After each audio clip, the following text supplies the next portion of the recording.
tinggal saya mau jawab pertanyaan. Kira-kira kenapa Allah nggak bisa kelihatan? Karena Allah Subhanahu wa Ta'ala itu sangat besar.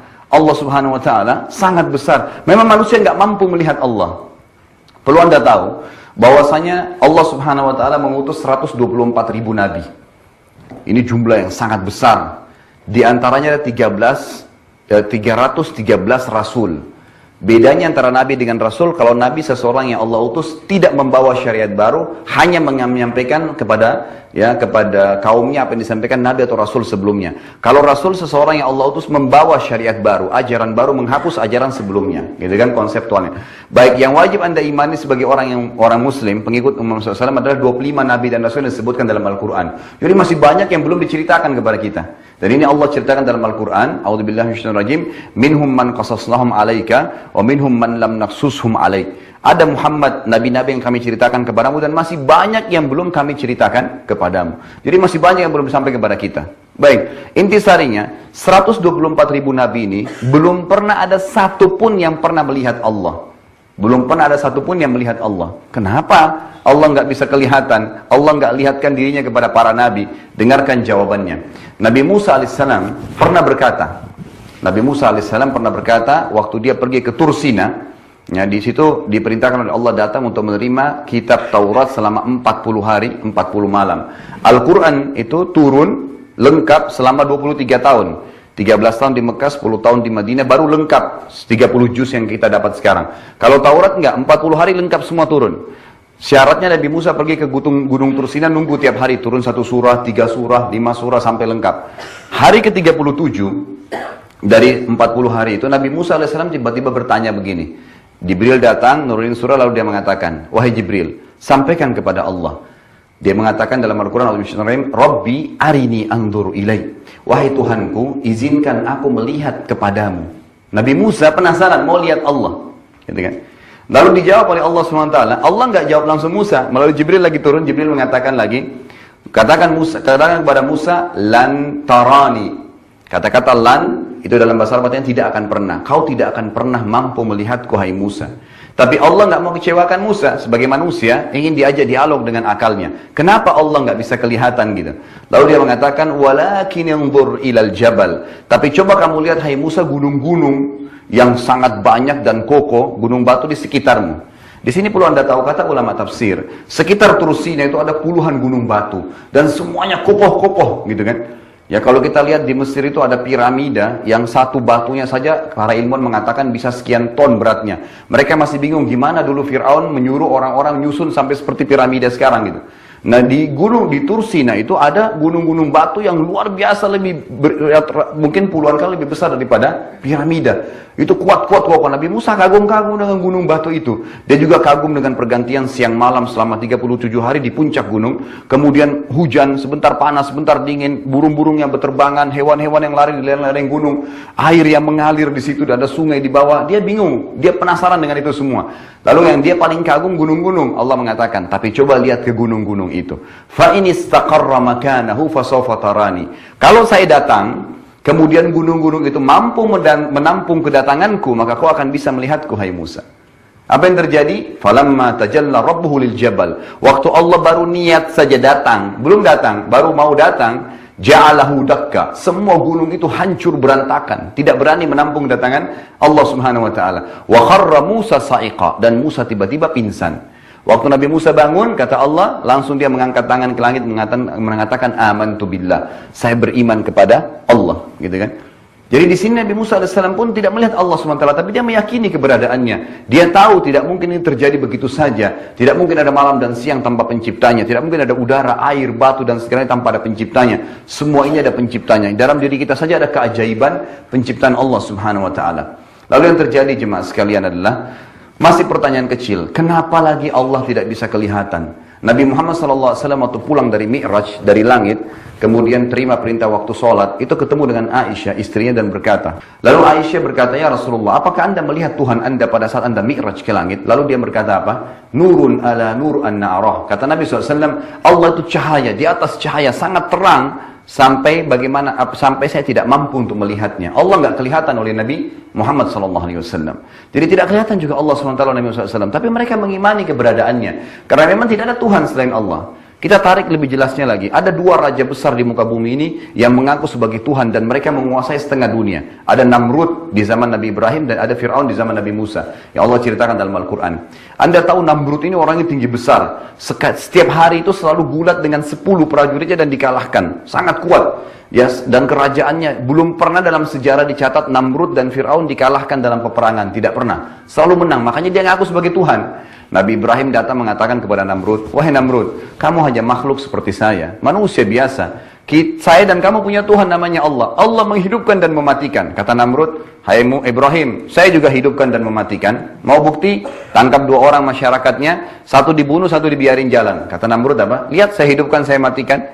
Ini kebodohannya, karena menghidupkan itu dari sesuatu yang tidak ada menjadi ada, dari telur yang cair menjadi anak ayam, gitu kan? Dari sperma sama sel telur jadi manusia kayak kita, bisa lari-lari, bisa loncat-loncat. Nah itu menghidupkan, ya? Dari sesuatu biji dilempar di taman, tumbuh pohon pepaya, itu menghidupkan kan? Tidak ada. Ini cuma ditangkap, dibunuh, yang satu dibiarkan hidup. Dia bilang saya hidupkan, saya matikan. Lalu Nabi Ibrahim AS mengatakan kalimat yang akhirnya membuat Namrud nggak bisa ngomong. Apa yang dia bilang?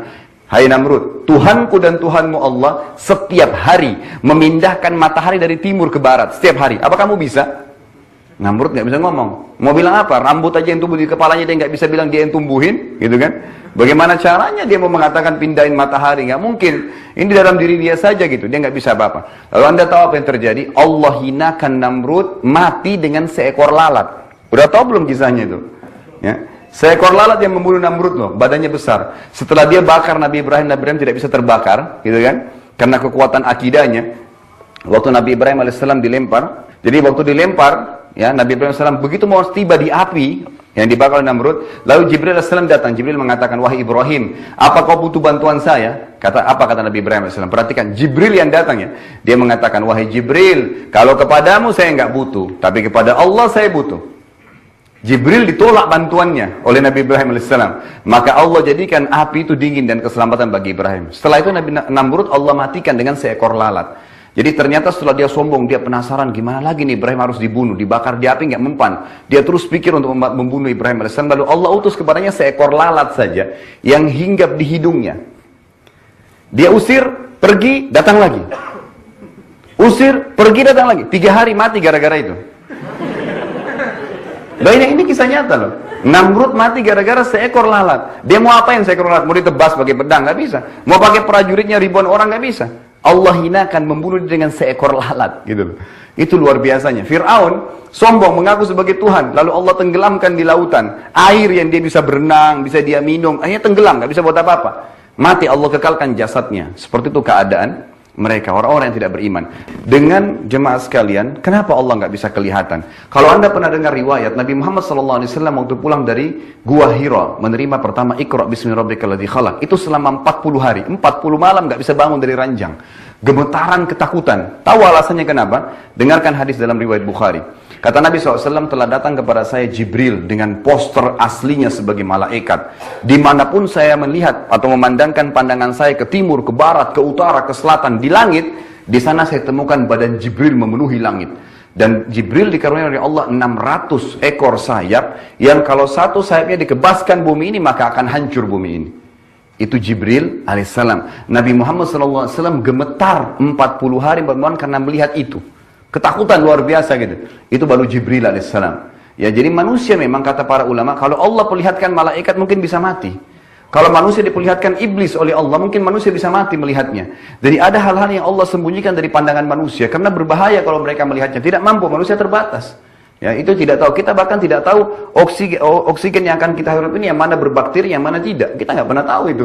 Jadi kan jadi manusia sangat terbatas. Jadi jelas sekali konsepnya, bahwasanya kita tidak bisa melihat Allah Subhanahu Wa Taala, ada alasannya.